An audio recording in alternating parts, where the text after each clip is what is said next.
Ada seorang ustazah dari seberang, dia memang suka nyanyi lagu Bollywood dan suara dia pun ramai kata sedap lah. Right, nyanyi lagu Bollywood tu dia macam ala-ala 90-an macam tu, tapi dia ada slang seberang lah kita kata, right.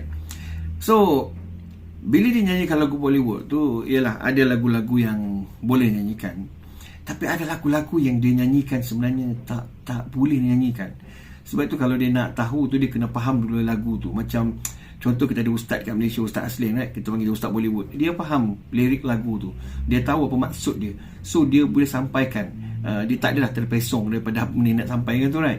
So bila ustazah ni nyanyi lagu, dia nyanyi lagu memang lagu yang famous lah, kat TikTok pun ramai orang guna, walaupun tahu lagu tak elok, ramai orang guna juga lagu tu, daripada filem Rabne Banana Jodi. Kita tahu cerita Salman Khan dengan Anushka Sharma. So ada satu lagu tu, lagu ni तू ही छाया तू ही अपना पराया और कुछ ना जानू बस इतना ही जानू तुझ में रब दिखता है यारा मैं क्या करूं तुझ में रब दिखता है यारा मैं क्या करूं रब ने बना दी जो दी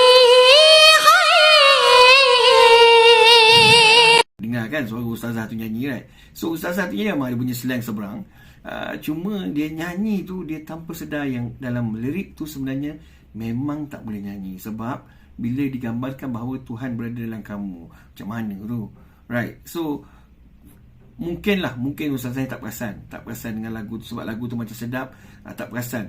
Nak nyanyi lagu tu boleh, tapi kena ubah lirik baru kita boleh nyanyi. Kalau nyanyi juga dengan lirik sama, dia akan mungkin boleh terpesong akidah. Bila dia sampaikan, bila seorang ustazah ada atas pentas sampaikan ilmu agama pada orang, and then lepas tu dia pun turut sama menyampaikan dengan melalui lagu tu sendiri, tanpa dia sedar dia sampaikan satu benda yang lain daripada apa yang nak sampaikan. So tak kena lah, betul tak? Mungkin dia berminat nak menyanyi lagu Hindustan, tapi semua saya rasa mungkin dia patut mendalami dulu, faham dulu apa yang dia nyanyikan tu, barulah boleh selari dengan apa yang nak diceritakan. Betul.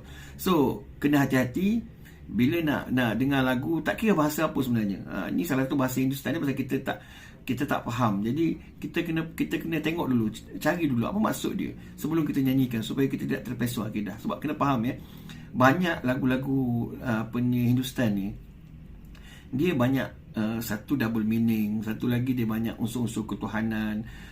Jadi kita kena faham betul-betul apa maksud dalam lagu tu, baru kita boleh senang untuk kita nyanyikan. So be careful dalam pemilihan lagu. Apapun, Free Palestine.